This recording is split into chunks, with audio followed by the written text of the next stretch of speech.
Great. I think we are now live. Hello, everyone, and welcome to the Labor Subcommittee of Government, Labor, and Elections.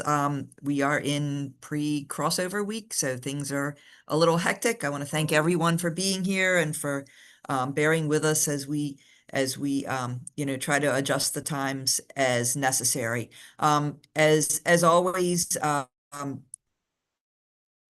the discussions are for subcommittee members.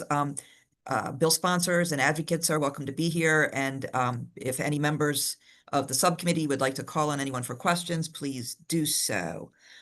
So we're going to start with we're going to discuss HB 1241, HB 299, HB 1480, and HB 1016. The amendments on some of those are not officially finalized. So some of those are for discussion only. We will need to meet again sometime before committee voting tomorrow. So I apologize in advance for that. So let's start with HB 1241. And Charles, if you can keep an eye on the waiting room and let anybody in who comes, I'd appreciate it. Delegate Chisholm arrived, And and I'll so, in. I'm sorry? Delegate Chisholm arrived, and I'll let Delegate Ciliberti in when he arrives. Great. Thank you so much. I really appreciate it. So let's start with HB 1241. And Kyra, can you share screen and show the amendments? Sure, I'll bring the public up to speed on the bill Yeah, as introduced perfect. first, and then I'll share my screen. Perfect. Thank So you. HB 1241 expands authorized uses of bereavement leave under the Maryland's Flexible Leave Act by requiring a private sector employer with at least 15 employees who provides paid leave to its employees to allow an employee to use earned paid leave for bereavement leave upon the death of an individual with whom the employee had a qualified relationship instead of only for an immediate family member. Additionally, the bill repeals the definition of immediate family member under Maryland's Flexible Leave Act. There is an amendment, and I will read the amendments first and then show you all in the body of the bill, if that's okay. Amendment number 1 is technical. Amendment number 2 alters the definition of bereavement leave to authorize the use of leave for an employee's family member. Amendment number 3 alters the definition of family member to include a child, parent, spouse or domestic partner, parent of a spouse or domestic partner, a sibling spouse or domestic partner, a grandparent, spouse or domestic partner, a grandchild spouse or domestic partner, and an individual related by blood or affinity whose close association with an employee is equivalent of a family relationship. And lastly, Amendment number 4 authorizes an employee to use leave without pay in accordance with the employer's unpaid leave policy. So now I will request to share my screen. Alrighty, and this is the reprint of the amendment. 1 second.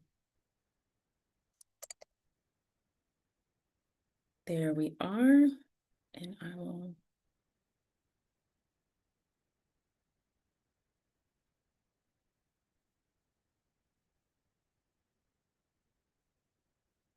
scroll through. This is where the definition of a family member Yeah. was amended, and this Wait. was, oh, Yeah, sorry. can you scroll back up and just wait and Sure. let people have a minute to look at that? So this definition was based on, not exactly matching, but based on a definition that is in place for the federal government for OPM. It does not exactly match that definition, but it substantially is the same as that definition. And then the last sentence there, an individual related by blood or affinity whose close association with an employee is the equivalent of a family relationship. That language comes exactly from the OPM definition. That should address the concerns that were raised in subcommittee about whether the definition would allow, like, second cousins twice removed, or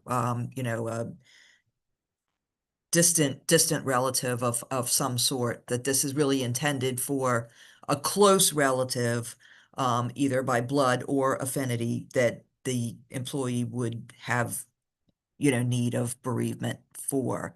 So is there any discussion about that amendment? Delegate Tarasa. Thank you, Madam Chair. I like the amendment. I think it resolves the two issues that we discussed. The only question I have, and I don't know that this is a question on the amendment, is we're taking out immediate family definition. Can I ask this anyway? I'm not sure.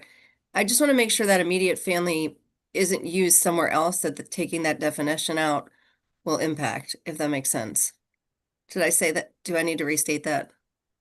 No, I understood the question. So I believe wherever immediate family is used in this particular section, it is replaced by family member. I don't think that this definition is used somewhere else. I think there may be other definitions, but maybe council, if you can address that, do you know? So that's correct. All of the definitions mentioned in this section apply only to this section. Okay, perfect. So I think we're good on that end. Okay, awesome. Yep, I like the amendment and I'm good with it. Thank you. Delegate Chisholm.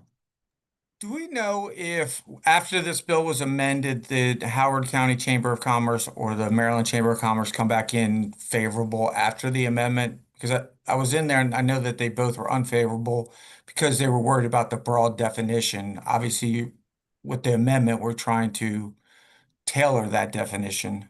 I'm just So curious. I see Grayson Wiggins is on. He can address from the Maryland Chamber of Commerce. Yeah, thank you, Madam Chair. We just got the amendment about an hour and a half ago. So I haven't had a chance to ask my members yet. So I can't unilaterally change our position without going to them first, but I did have a quick question if it's okay. What is the OPM manual that was referenced? I wasn't sure what that was.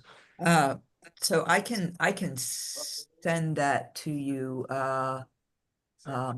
It's a long URL. It's definitions related to family member and immediate relative for certain leave purposes. It's I'm trying to see if there's a reference number here. They can hear me.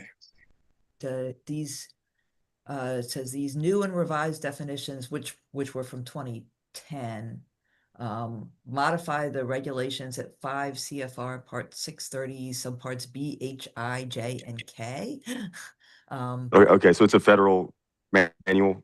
I can look it up. I just wasn't sure exactly what OPM what manual if you was. search for definitions related to family member and immediate relative, I think you'll find it, but I can email it to you as well. Madam Chair, Grayson, it's the Office of Personnel Management. So it's essentially the personnel HR policies for the federal government, and often state governments, local governments, and regional companies around the DC area tend to conform to OPM guidance. Okay. Thank you for that. Yeah, like I said, I'll definitely share it with our members. I haven't had a chance yet, and I can't unilaterally change our position until I show it to them. Totally understand. Yeah.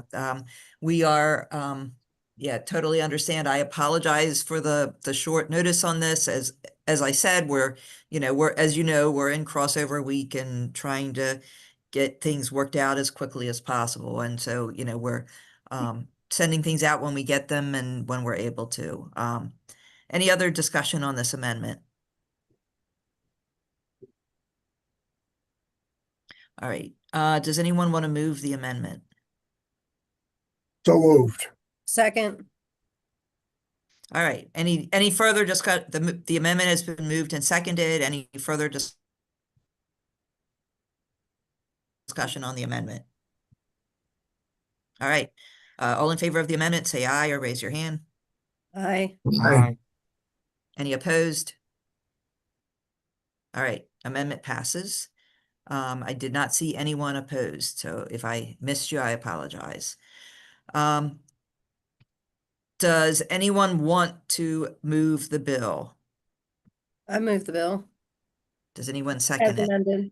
As amended, yes. Second. Okay. Any discussion on the bill as amended? Delegate Chisholm.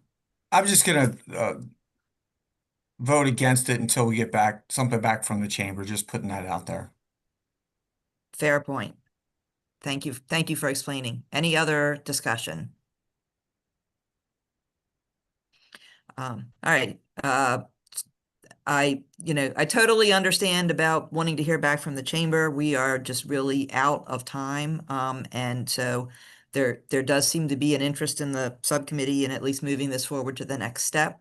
And so all in favor of the bill as amended, say aye or raise your hand. Aye. Any opposed? Delegate Chisholm, anybody else opposed?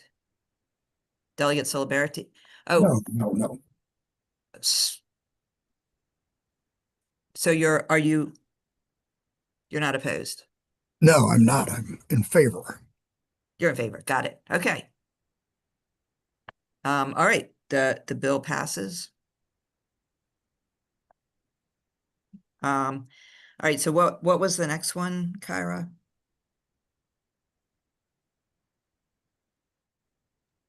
Give me 1 second. It's 1016.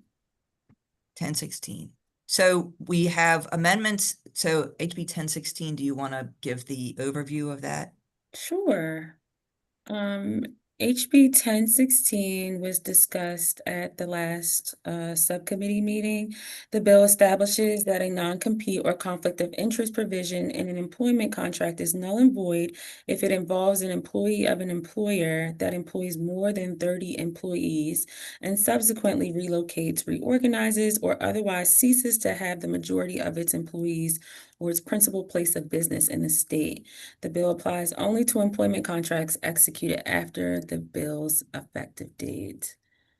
And it looks like there was an amendment request submitted. As you mentioned, that request hasn't been finalized, but we certainly can discuss it if you like. Okay. So are you able to share a screen on that? I don't have a reprint to share, but I can show the language that was submitted by Delegate Stewart if you'd like. If you could, that would be Sure. great. And while you're bringing that up, I will just give the background that we discussed this in subcommittee last week. Delegate Stewart Delegate Stewart has been working to try to get some language that would address the concerns that were raised in subcommittee about like some of the definitions that were unclear and about unintended consequences. And so we have an amendment that I think will be good. We don't have an official amendment, so we're not going to discussion in the subcommittee. So Kyra, do you want to talk about this? My screen should be shared. It looks Okay. like, It is. unfortunately, it's difficult to tell without the bill text. So how about if Delegate Stewart, are you on? Do you want to talk about this? Yeah, sure. Thank you, Madam Chair. So I just had a couple of technical, I mean, I guess the subcommittee had a couple of technical problems with the bill or questions on the bill last time we talked, as you referenced. And so I just went back and tried to come up with something to tighten this, really just kind of make it clearer for both the employer and the employee and just kind of like more litigation proof so that there's not any ambiguity. So what I did here was, for first of all, this first part of it clarifies basically the point in time that we're talking about. Because before it was kind of open-ended, like at any juncture, if the number of employees fluctuated or if, years and years down the line of a company, moved out or moved back in, or it was sort of unclear that if, when the provision was sought to be enforced, what the threshold time that the court is supposed to be looking at. So I put in here that on the last day of the employee's relationship with the employer and their employment is the time that we should look to make sure that the business hits the mark on the number of employees, and that on the date of the enforcement is also the relevant trigger for a majority of its workforce or its principal place of business being located in the state. So in other words, when the provision is to be enforced is the relevant time the court should be looking to see whether the business is actually located in the state or not. And then I had defined what it means for the provision to be enforced and some possibilities there. And then finally, I try to tackle this whole remote work thing. And I said that to be located in the state means that the employer's primary place of work is in the state. And for a remote employee located in the state means that the employee performs the majority of the employee's work from the state, and that principal place of business means the single location from which the employer's officers direct, control, and coordinate the employer's activities. So I just try to basically clean up the whole question people had about, if people are remote, what does that mean for whether a majority of employees are located in the state. So I think with these clarifying amendments, I think the bill is more clear, and I think that courts will have not too hard of a time enforcing it. Great, thank you. And so, does anybody have any questions or comments on this? Delegate Chisholm? Yeah, one of the things I appreciate the non-compete. It is an issue. One of the things I was concerned about that I know we addressed in HGO last year, I'm looking at the bill now and I think it addresses it, but I'll ask Delegate Stewart. My only concern was always with some of these high valued employees, corporations or businesses go out all the time and they pay 100, it's not uncommon, pay six figures to go get an employee, a very specialty employee, especially when we're in the medical field, we were talking about this. But even in business, you might have somebody that you're going to pay a headhunter, recruiter, 40, 50, $100,000 to go get a specific person, and you've outlaid all this money. You now have this employee. Is there provisions in the bill that protect that type of, what you would call them, I guess, key players inside of a business? I mean, I can take a crack at that. I think the bill sponsor's on, so I'm probably maybe the third or fourth most qualified person on the call to answer this, but I'll still give it a crack. Yeah, I mean, I think those situations wouldn't be covered by the bill because in the vast majority of those situations where you do have some sort of highly coveted person, the business isn't going to subsequently leave the state, Well, they would sometimes, because sometimes they're going to hire somebody and say, listen, I want you to stay here and work here. We're moving our corporate to Delaware, which does happen in Maryland a good bit. For what, so now they're headquartered in Delaware, but they have their, key principals. They want to stay back in Maryland, and they've paid a lot of money to go get these people. Well, in that situation, the majority of the workforce would still be in Maryland, so that would still, Yeah, true. Yeah, that wouldn't be a problem under the bill. Okay. I love the bill. I love the intent of it. I just want to make sure we don't artificially or inadvertently trap somebody. Now, Delegate Chisholm, you had raised last time a question about a business owner selling a business to a larger entity. Delegate Stewart, do you know if it looks like this is strictly employees. Would this be a situation where a business owner sells a business to an out-of-state corporation and signs a non-compete as part of that sale? Would that be? I didn't get into that with this amendment. What I will say is I think probably the cleanest way to address that, if it was the will of the subcommittee to tackle this, is that if you go back to the bill, the definition of relocation includes the word reorganizes. And so I do think this whole merger question of this business buys this one out, or they form in some other way, would be captured by the word reorganizes. But it's possible that the bill would basically mostly retain its purpose if we eliminated the word reorganizes and just made it cleanly if they relocate or if they close, but not if they reorganize. That would be responsive to Delegate Chisholm's concern. That is not in the amendment that I drafted. I'm also agnostic on whether that's a good idea or not, but it does address the concern. All right, Delegate Terrassa? Thank you, Madam Chair. From my perspective, this is about the employee relationship and only the employee relationship. If you have a non-compete clause as part of a sale, wouldn't that be separate and apart from this? This is non-compete clauses in employee. No, I agree with you. On the sale part, I think that whatever's in that contract, if you decide you want to sell to a lot of these companies, what they're doing is it's hedge fund managers, basically. They're going out and they're buying all these different HVAC companies, all these trades, and they're combining them to create a bigger company to kind of take advantage of the market. But in that case, unless they moved where a lot of their work was being done, it's not going to affect the Maryland workers. I think this bill would protect them there, but I agree with you, Delegate Terrazza, that the owner of the business selling it, whatever's in that contract, would still be upheld.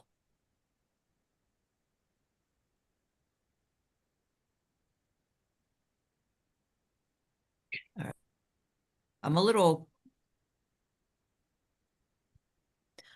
confused by the line numbering here now that I look at this. Page 1, line 40 doesn't seem to be right. Oh yeah, I trying mean to it's look at the possible. Yeah, it's possible that I didn't do the lines correctly. Very possible. Right. So I think that language about reorganizing, that whole piece is basically replaced by your language. So your language would replace the part about it, the employee's employment relocates, reorganize, or otherwise ceases to have the majority of its employees, which actually, by replacing that, that also, I think, addresses the concern about if there is through no fault of the employer, you know, that like employees quit and suddenly they have less than half of their employees in Maryland. I think because your language completely replaces that, it should be okay. And we don't have that reorganizes in there anymore. Yeah, good point. Okay. All right, I wanna call on Grayson. I know you have obviously, this is the first time you're seeing this and you have not had a chance to talk to your to your to the chamber yet, but just I wanted to see if you had any questions or initial thoughts on this. We're not going to be voting on this right now. Thanks, Madam Chair. Yeah,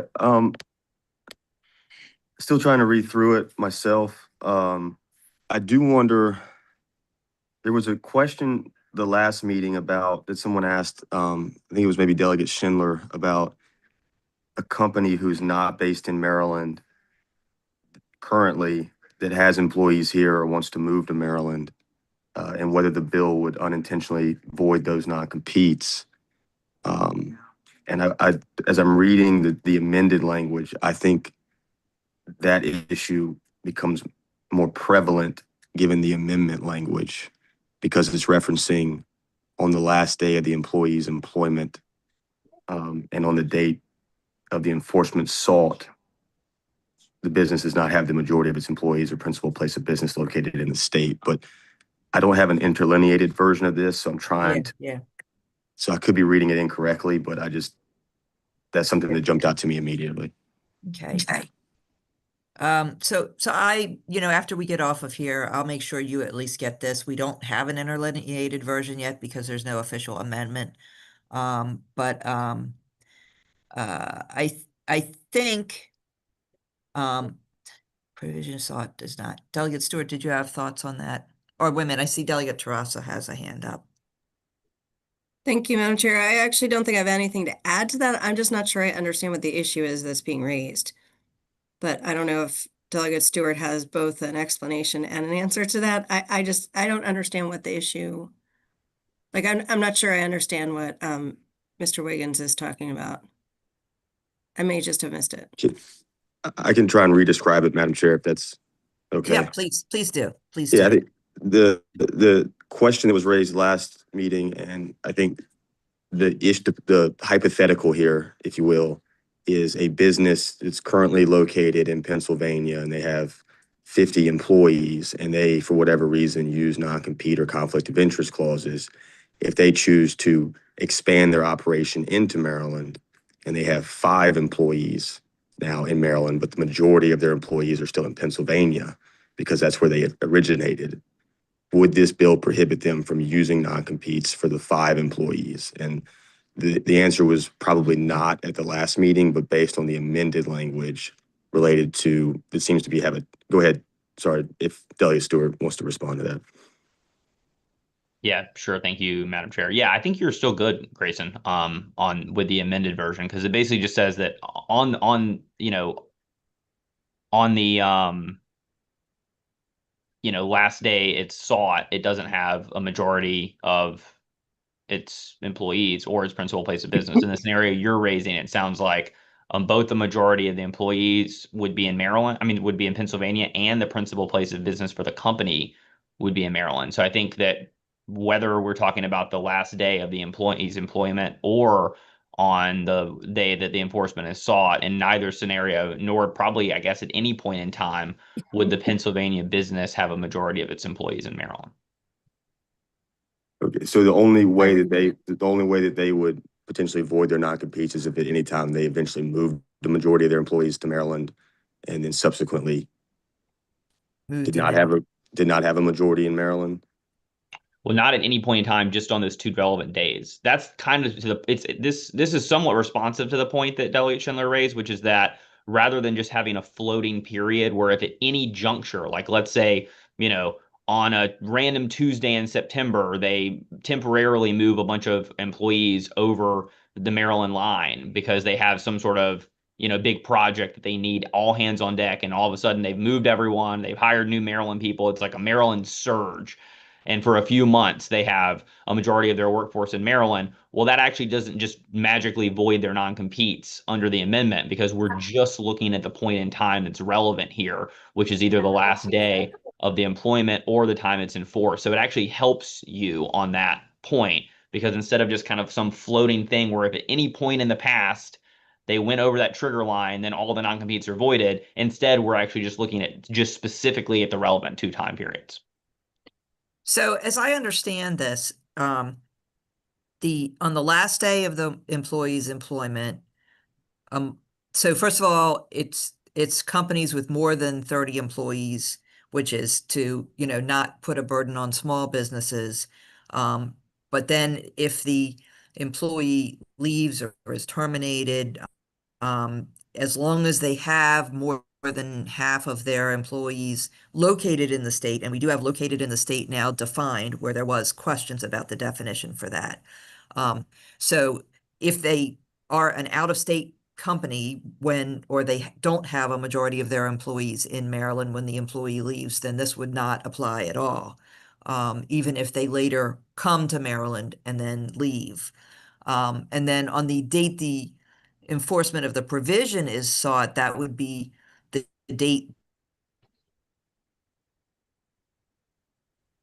that an employer non-compete agreement. And at that point, it's saying when they try to enforce it, if the company does not have a majority of the employees or principal place of business located in the state, then it's unenforceable. Am I understanding that right? Delegate Stewart, is that your intent? Okay. Yes. So I want to call on the bill sponsor, Delegate Pruski. Did you want to add anything here or have any? Yeah, first of all, thank you. And I appreciate Delegate Terrassa and Delegate Stewart for kind of talking to me. Sometimes not as an attorney, we're trying to figure out the exact language. And I think the questions that were raised before regarding the guardrails about specific time, place, and clarity, the amendments cover that. I know Brian O'Looney is also on. I think in particular, because again, he was the one who kind of brought the bill, had something to add, but I'll leave that up to Chair if you wanted to have him add in terms of the time period. But again, I'm good with the amendments. Sure, thank you. Brian, did you have something you wanted to add? Thank you, Madam Chair. Yeah, I just have one small adjustment. I like the idea of fixing it to a particular day. It's just the day for the employee is wrong. It should be the first day of employment, not the last day of employment, because you can join a company and then they move everyone out of state. Oh, yeah. And that's the point of flaw. So it really needs to be the first day of employment, because otherwise you can't handle the harm. And so Yeah, that makes sense. I'm down with that. Great, thank you. All right, any other comments? Grayson. Thank you, Madam Chair. If you change from the last day to the first day, does that then? Kyra, hang on, you're showing other things on your screen. If you change it from the last day to the first day, does that then switch the answer that was just given to the hypothetical that I gave? I'm genuinely not trying to, No, no, I know. we'll go through these and I'll get you Yeah. feedback in writing. Because Delegate Stewart's response to my question was about it was okay because it was the last day, but now if it's the first day. Yeah, no, I know you're genuinely trying to ask here, and It so doesn't change. Okay, Delegate Stewart says it doesn't change. He's a lawyer. I'm not. Brian, were you still looking to add something? No, I just think it needs to be the first day because Yeah. in Okay, no, many that's okay. We don't need to raise it again. You had your great. hand up. You still had your hand up. Thank you. I'll take it down, Madam Chair. Thank you. Sure, thanks. Any subcommittee members have any other discussion on these amendments? Delegate Schindler. No, I just want to say I appreciate Delegate Stewart's amendment. I think that addresses any concerns I had. Other than that, I think it looks pretty good. Great. Great, thank you. All right, so any other comments from the subcommittee or questions or thoughts or anything? All right, so we'll get these amendments drafted, make that change from last day to first day and send them out to the subcommittee. And you know, hopefully we can send them out to Grayson also so that you can get them out and try to get some feedback on them. All right, so thank you. So now let's move on. And which one, Cairo, are we gonna do next? I believe we have 1480 next. Great. Do you want to introduce that one?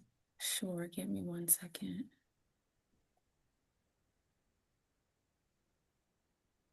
I'm like switching between screens. Okay, so 1480 is ready to go. Okay, so as introduced, the bill prohibits a unit in the executive branch from petitioning or applying to the federal government for a waiver of any federal Fair Labor Standards Act provision that is applicable to the unit, even if the waiver is otherwise authorized under federal law. The bill also prohibits employers from forming specified employee involvement organizations that are not subject to the National Labor Relations Act or under the jurisdiction of the National Labor Relations Board. The bill expands the jurisdiction of the Public Employee Relations Board to cover private entities under specified conditions. The Commissioner of Labor and Industry may assess a civil penalty against the person who violates specified child labor laws. The bill takes effect June 1, 2026. Great, thank you. And so we're discussing but not voting on this today. We do have amendments, which I believe these are Department of Labor amendments. Is that right? No, these are sponsor amendments. Sorry. These are sponsor amendments. Is there anyone from Delegate Clippinger's office on here? I don't see anyone. All right. Charles, there's no one in the waiting room, right? No, there's not. Okay. So Kyra, do you want to share screen and go? Do we have an interlineated version on this? We do. Can you share screen and look at the amendments, and maybe you want to introduce the amendments first, however Sure. you want to do it. Give me 1 second. So amendment number 1 is technical. Amendment number 2 provides the formation of a committee or governance structure required for accreditation or designation by a state or national organization. And that looks like 1 second, because this is a long interlineated copy. Sorry. It's okay. It provides a prohibition for a unit in the executive branch of state government may not petition or apply to the federal government for the waiver of any provision of the Federal Fair Labor Standards Act. And then the last amendment, it looks like it makes the bill contingent upon the full repeal of the Federal National Labor Relations Act. And I will share my screen and try to navigate this as best as possible because, again, it is a 15-page reprint. Okay, so you all should be able to see that, and I'll just, Is there any way you can make that a little bigger? Like, sure. oh, there we go. That's better. Can we get the reprint emailed by any chance? We did not, and we're not going to vote on this today. We did not get a chance to send this out. But as soon as we're done here, we'll send it out. I just really wanted to introduce this and have Okay. a chance to get some initial thoughts and discussion on it. But we're not Ma- going to vote, and we'll send it out as soon as we're done here. Madam Chair, and Kyra, correct me if I'm wrong. I think it's in the floor system, Delegate Chisholm. I think Delegate Clippinger introduced it when he unless there's been additional amendments made, but the That's amendment correct. set and the reprint is in the testimony category on the floor system. And I can give you the reprint ID if you'd like. It's 133220-1. Thank you, Kyra. Yeah, that's the Sure. one that's in the floor system. Okay. That's in his testimony that's submitted. Oh, it's in his testimony. Thank you. Oh, I see. HB 1480 sponsor reprint. Great. Thank you, Delegate Solomon.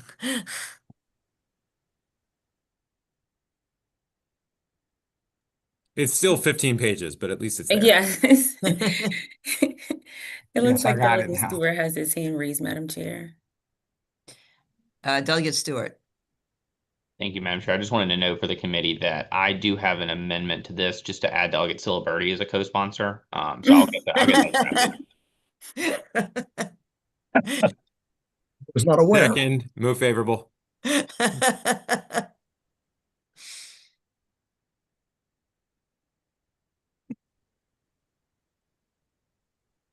Okay, so this is where I believe the first non-technical amendment comes in. And here it is at the bottom. Do I need to zoom out or can you all? No, you're good. You're Okay. good. You're good. I think. Does anybody else need it zoomed out? Need it bigger? Maybe a little bigger. A bigger? Yeah, Okay, so I'll So- just have to. that's good. good. So the formation, scroll up a little more. That's down, I think. Or where am I? I thought the formation of a committee, is that what we're looking at? Or is Yes, it- that's the amendment, but I wasn't sure if you all wanted to see the context of the section. Oh, okay. So I think this one, the formation of a committee or governance structure required for accreditation or designation by a state or national organization. I think that was actually the Maryland Hospital Association requested that. Let me see their testimony.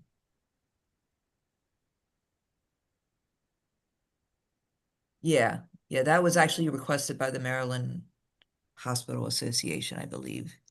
State or national. It's not exactly the same, but it's essentially the same.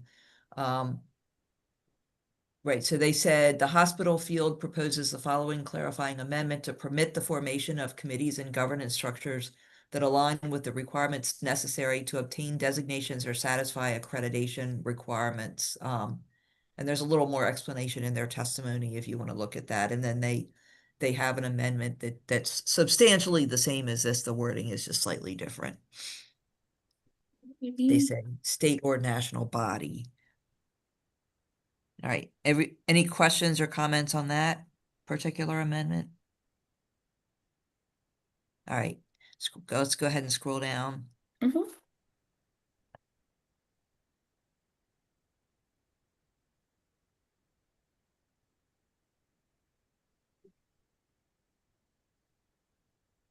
Okay. Any discussion on this one? Sorry, there's not.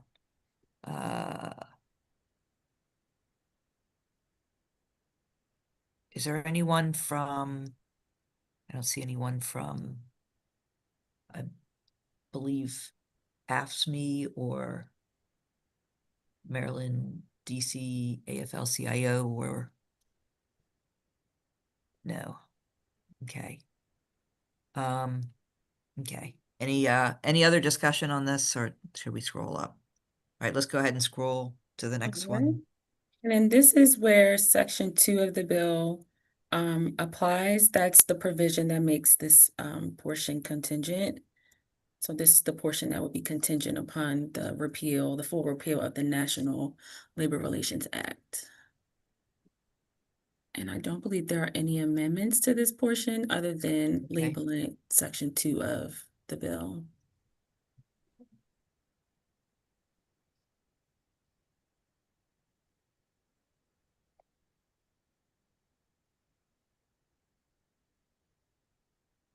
It looks like Delegate Chisholm has his hand raised. Delegate Chisholm. Is that for in perpetuity? Meaning, I know that this is being done now because of the Trump administration, but does this mean any time in the future? Because this bill is only going into effect if. Correct. So So let's no wait. timeline. Let's wait until we get down to that actual language. So this is section 2, but the language is at the bottom that has the contingency. So let's wait until we get down there and then come back to your question. Is that okay? Yep, that's great. Okay, great. All right. So this part is removed. Let's keep going. And again, we'll make sure everybody has this, or you should be able to see it in the testimony as well, but we'll send it out as well just to make sure everybody has it. All right, go ahead and scroll down. I know this is a lot. Ooh. So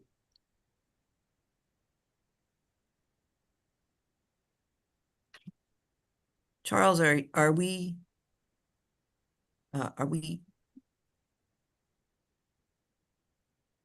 on a second. I'm sorry, what was the question? Are we online? I'm being told that we might not be online. I see it says custom live streaming service.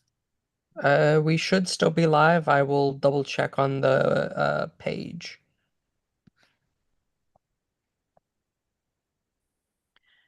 It might be because of the confusion about the link. There was some issue with the link.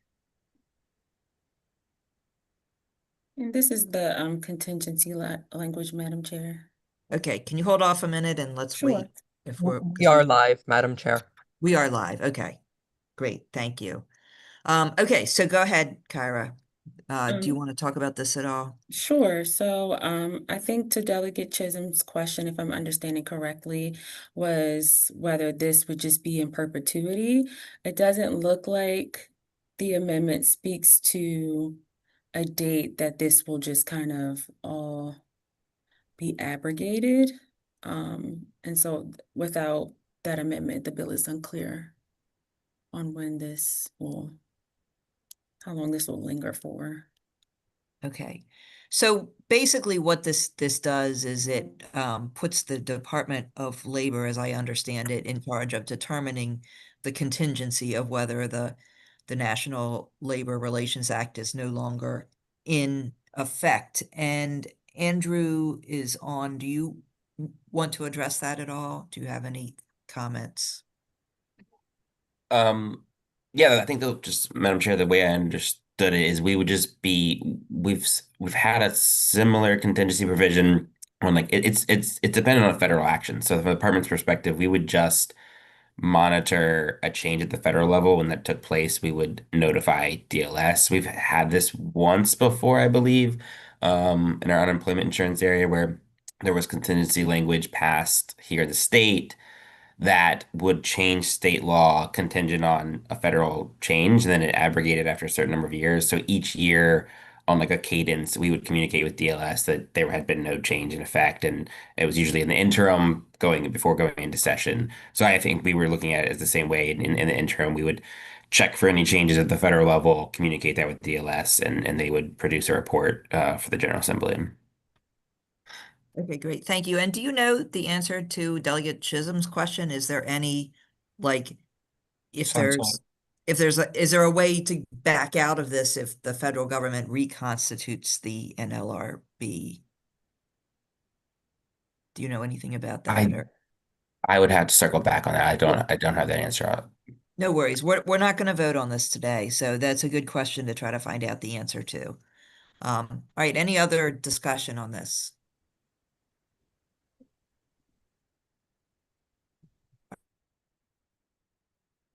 All right, great.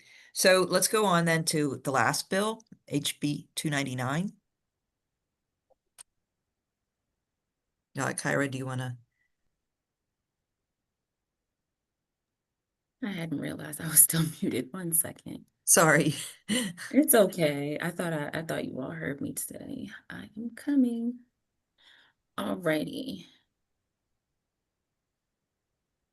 HB 299 is a departmental bill. The bill, as introduced, enhances enforcement provisions of the Workplace Fraud Act, prevailing wage law, and living wage law, and increases penalties for violation of those labor laws. And there are a few amendments. Would you like me to discuss the amendments now, Madam Chair? Yes. Yes, Sure. please. Okay. And I will share screen after briefly describing them. The amendments, amendment number 1 is technical. Amendment number 2 clarifies the definition of claim. Amendment number 3 authorizes a subcontractor to indemnify a general contractor for any wages, damages, interest, penalties, or attorney's fees owed as a result of the subcontractor's violation. Additionally, amendment number 3 requires the Office of the Attorney General and the department to share information instead of meet on a monthly basis. And then amendment number 4 provides an exception to sharing investigation information for the Office of the Attorney General for civil actions that were filed under seal.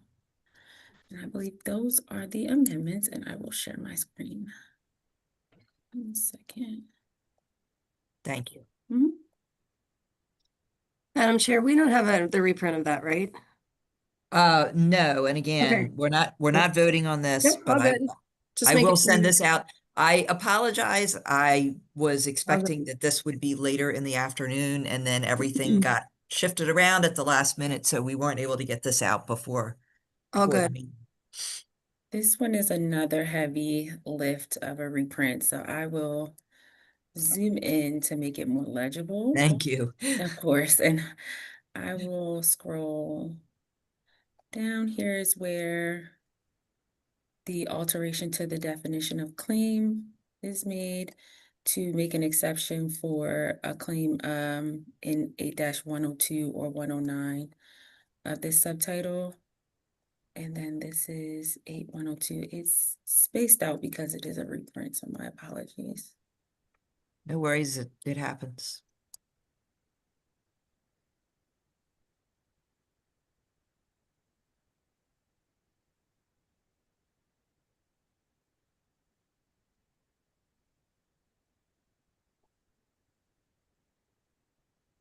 And here's where the indemnification language is added. And at the end of the bill, there was a debarment language that was removed.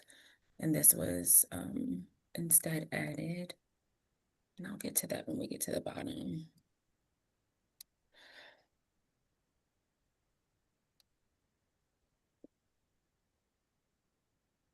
Here is the exception for the Attorney General. Well, actually, first, here is the change to require them to meet. That now just requires them to share the information on a monthly basis. Kyra, can I interrupt you for a minute? Sure. Delegate Siliberti, was your comment on a particular part of the bill that we just passed, or is it a more general? No, it deals with page 9. I needed some clarification on it, but it's Okay, not. Okay. It we're says, on page 9 right now. Go ahead.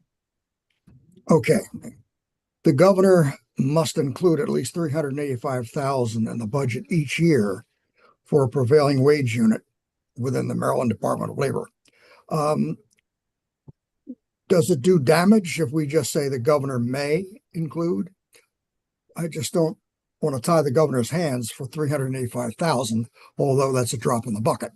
I don't see I'm that. not sure I see that language. All right.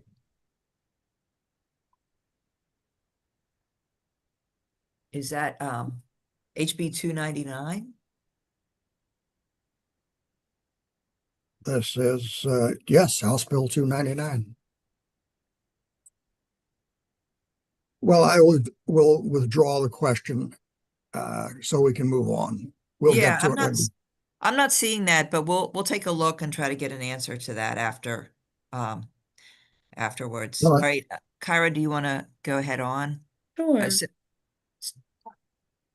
Go ahead. So as previously mentioned, this requires the Commissioner and the Attorney General to share information on a monthly basis. And then there's also an exception for cases or investigations that are filed under civil seal. That was a concern of the Attorney General that was brought up during the testimony. Well, and Bill can you go back up? Go back Sure. up. So also there was the it's Yes. removing decline to investigate or not issued a citation. That was to address the concern about double jeopardy, essentially, where the commissioner investigates and either declines to investigate or finds no merit, and then it goes to the attorney general for another bite at the apple. And that was a concern that was raised by the opponents. And so numbers 2 and 3 were removed there. And the only referral is if an investigation is not initiated. Delegate Schindler. Yes, for as much as I like to have fun at his expense, I do want to come to Delegate Silibardi's defense here. I found what he's referring to, and it's actually in the fiscal note. Oh, okay. Oh, okay. And it says the governor must include at least 385,000 in the budget each year for the prevailing wage unit within the Maryland Department of Labor. Okay. Correct. Thank you. Page 9. Thank you. course. So it must be in a different page of the bill. All right, so let's get to that. Let's get through the amendments first and put that question aside for right now. But thank you so much, Delegate Schindler, for getting that Yep. clarified. Madam Chair, I don't think it's in the bill. I think that may already be existing law. It's not, I don't think that's in the bill. Okay. In the fiscal note. That's what he was talking about. Barry's reading the fiscal note. Like Right, every but what public- I'm saying is I don't think that's in the bill. I think that's Oh. just like already existing, that may be already existing law that states that the governor is mandated to, at a minimum, put that amount in. That's not Right. in the bill. It's in Right. the appendix of the fiscal note about the prevailing wage law. So just want to clarify, it's not in the bill. Got it. Right. So it's already in effect. And Yes, it's let me just, Yes, yeah, I Andrew, saw that. Okay.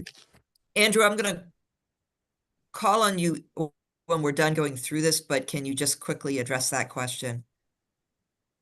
Yes. No, Delegate Solomon's spot on. That is not in this bill. That was a previous mandated appropriation. The General Assembly, and I can double check when it was added. The General Assembly, I want to say 2 years ago, added additional pins to the workplace fraud unit. I think it was 5 additional pins. So it may have been added at that time, but it is not a change in this bill. That's existing law. Great. Thank you. Thanks so much. Delegate Stewart. Sure, I'm just I'm just wondering if we should add that in to the bill. Sorry. I'm cracking myself up. Okay, thank you. Delegate Silibardi. I just wanted to iterate, it is under current law, my mistake. No worries. Thank Thank you. Thank you for raising it. I'm always good to be on top of these things. All right, Kyra, back to you. Sure.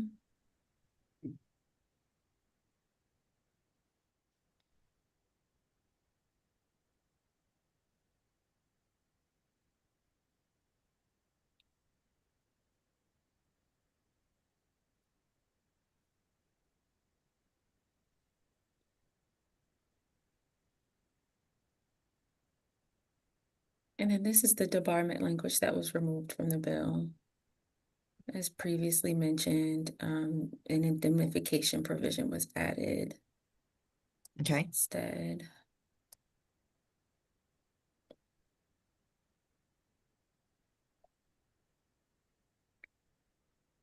Almost at the end, I believe. Madam Chair, I'm sorry to interrupt. Following up on your question about if we are live or not, We are live on YouTube, but apparently it is not listed on the website. Okay, that's really bizarre. Thank you. Thank you for checking on that. I'm not sure what we can do about that. And we're almost done, I think, at this point anyway. But I if will Have to anybody, completely redo we're gonna have to completely redo this. don't say that. I'm If just kidding. if anybody was not able to see this on the website, we will refer them to YouTube where they can watch the entire thing then. So And we are live. The public does have access to what we're doing. I will check with AV after to figure out Yes. what happened. Thank you so much, Charles. I appreciate it. All right, this is again the same type of language, avoiding the double jeopardy. This is about under seal again.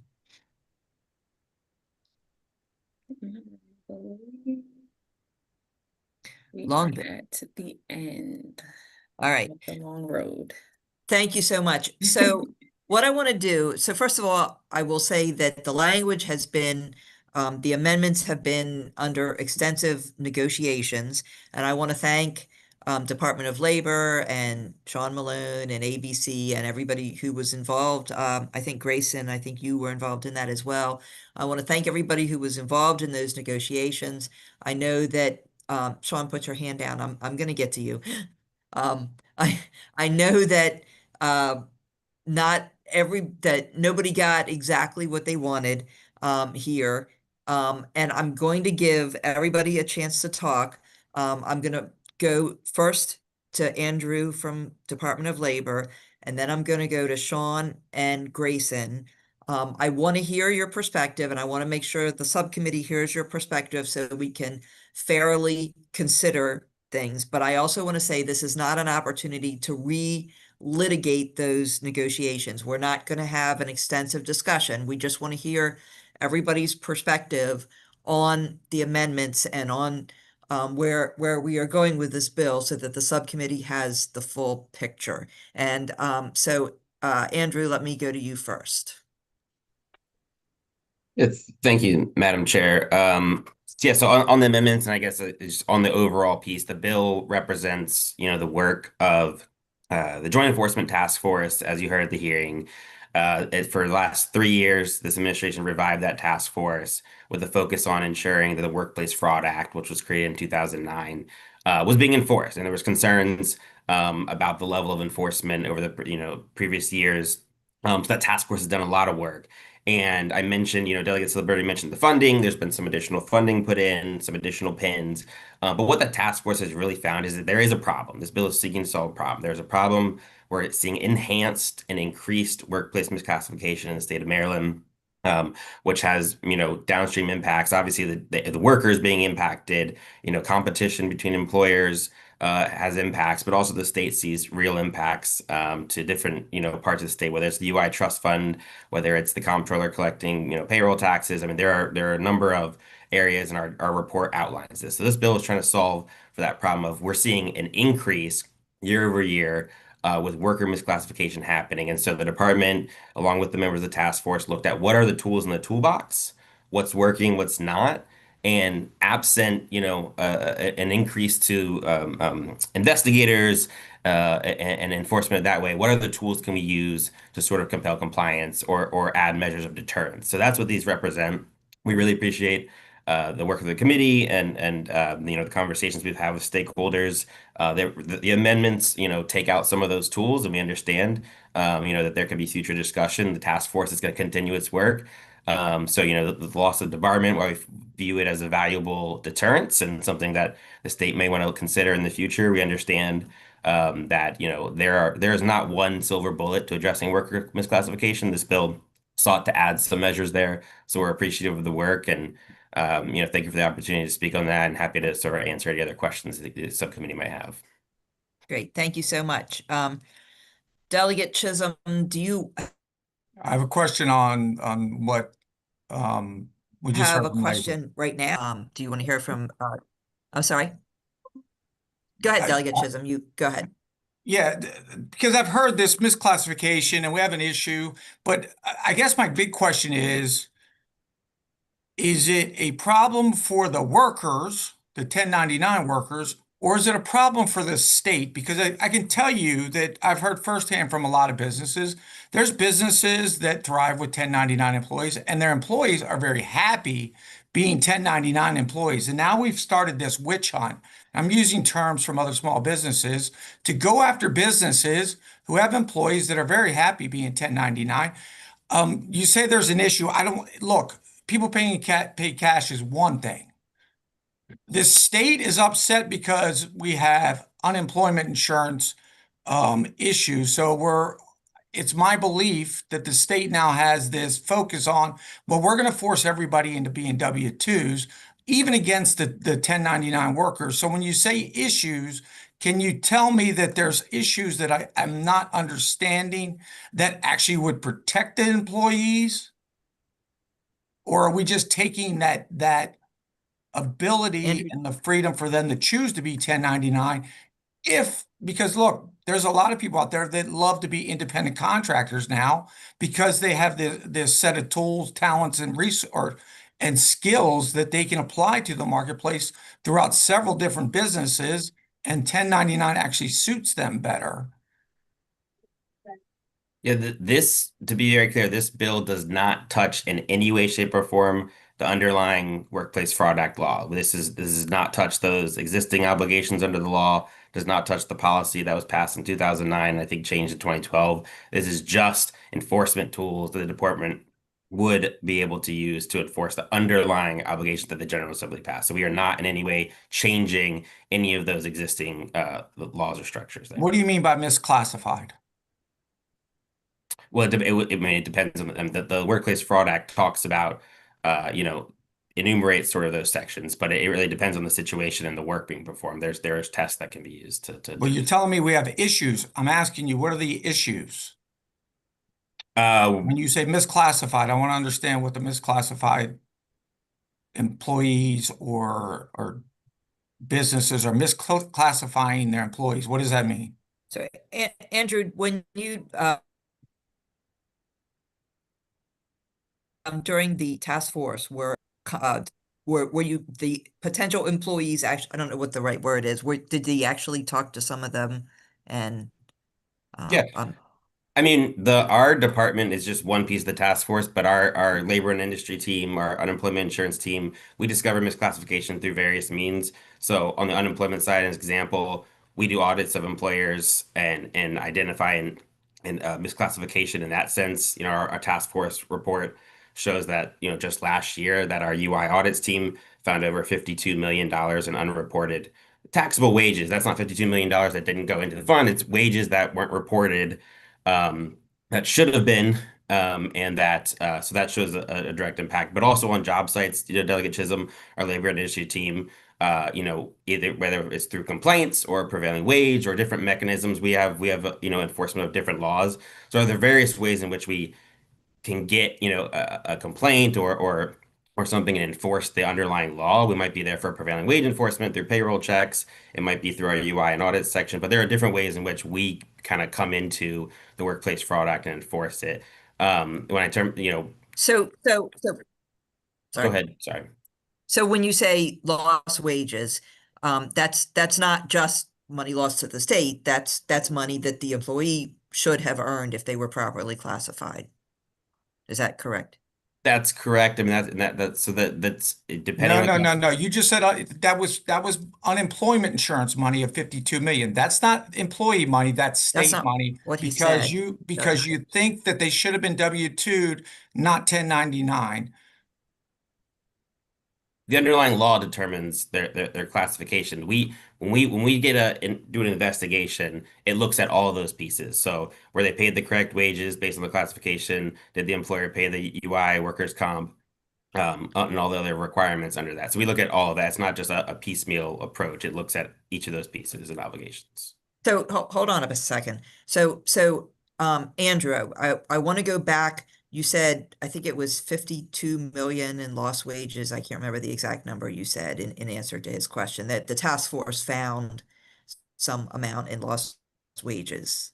Is that? Yeah, so the number I start is from the Joint Enforcement Task Force report. through just UI and UI auditing mechanisms, they uncovered 52 million in unreported taxable wages. I think what that represents an actual like potential contributions that did not go into like the UI trust fund that would have been I paid see. out in benefits. If someone had, filed and met that was about $9.1 million, Which is right? 1099 employees that were not classified as W-2. That's my point. It's not people that weren't paid enough.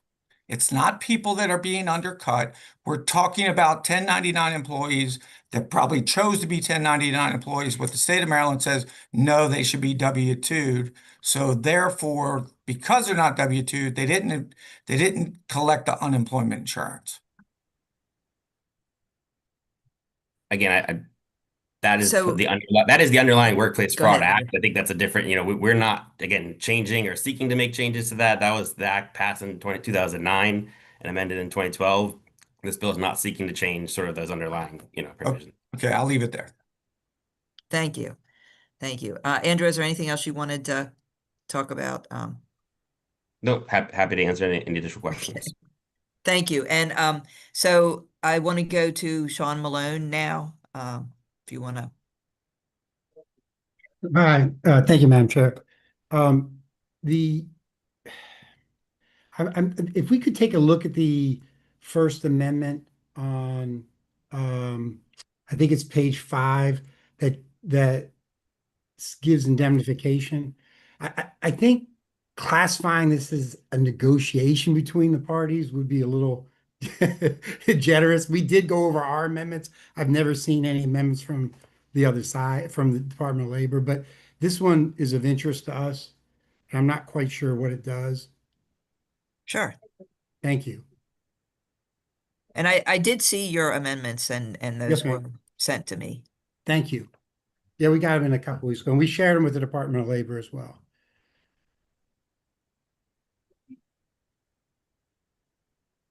I think it's page. Looks like it's at the bottom of 5. page 5 and top Yeah. of page 6. Thank you. All right.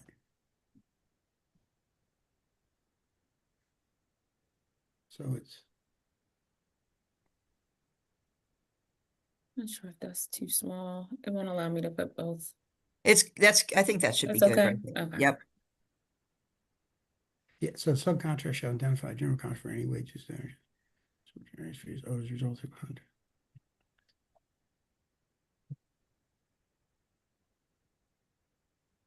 Yeah, I don't know what I've never seen that language, and I don't know what it even does.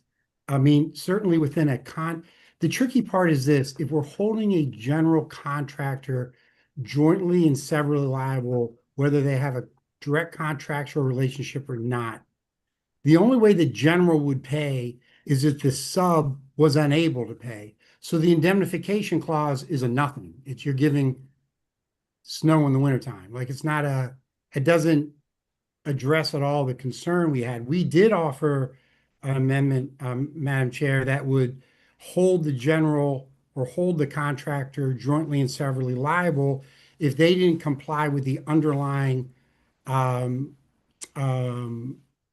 underlying workplace fraud bill that requires them to notify the subcontractor and get signed acknowledgement from them in writing. They actually have the option to do that. But if they don't do it, there's a presumption that's their employee. What we recommended was if they don't do it in addition to their being their employee, they could be held jointly and severally liable.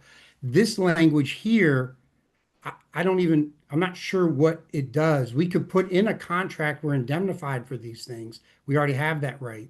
But if the sub can't pay fines, wait, and workers' comp, unemployment, we're already liable for that. We're jointly and severally liable under current law under prevailing wage for and on other jobs for payroll if the sub can't pay, and for workers' comp contributions. That's in the workers' comp law.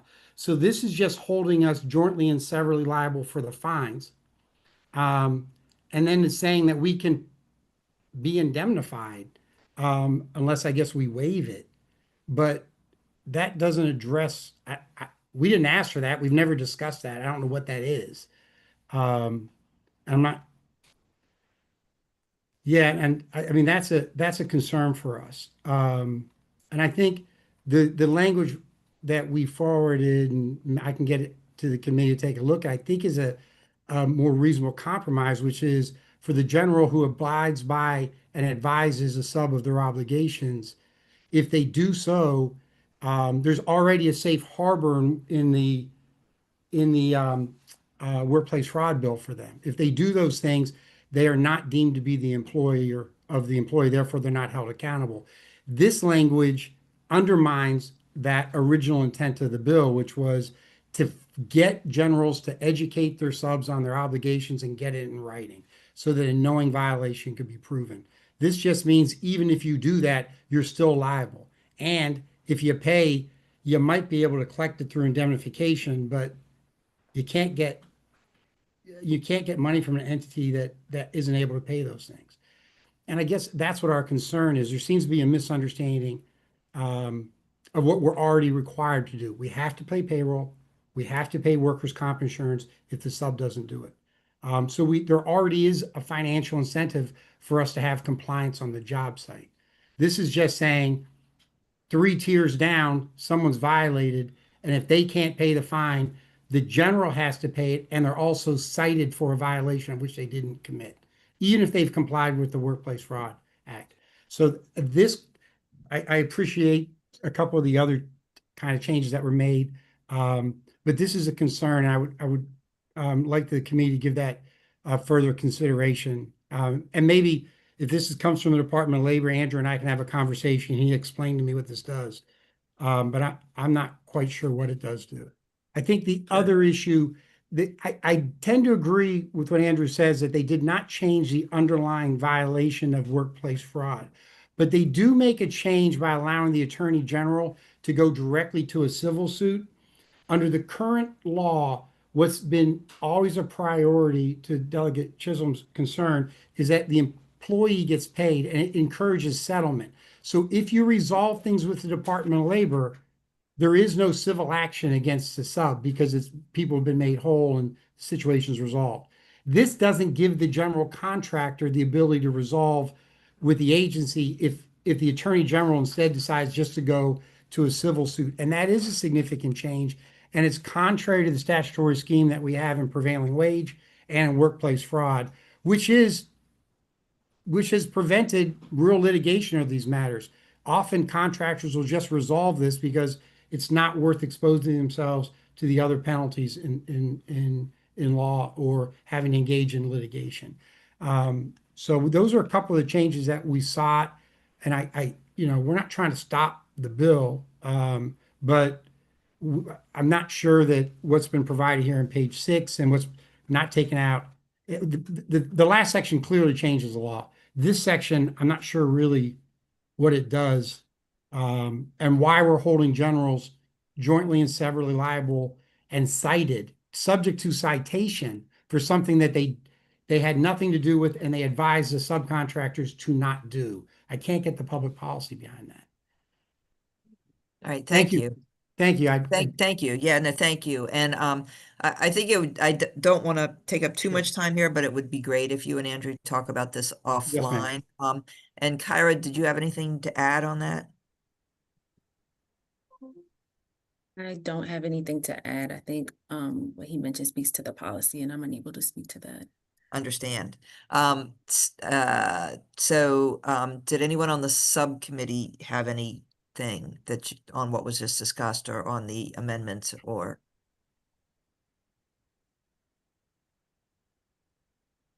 Okay. Grayson, I did say I would give you a chance to talk. Did you have anything that? Thanks, Madam Chair. I think Sean covered most of what our concerns are.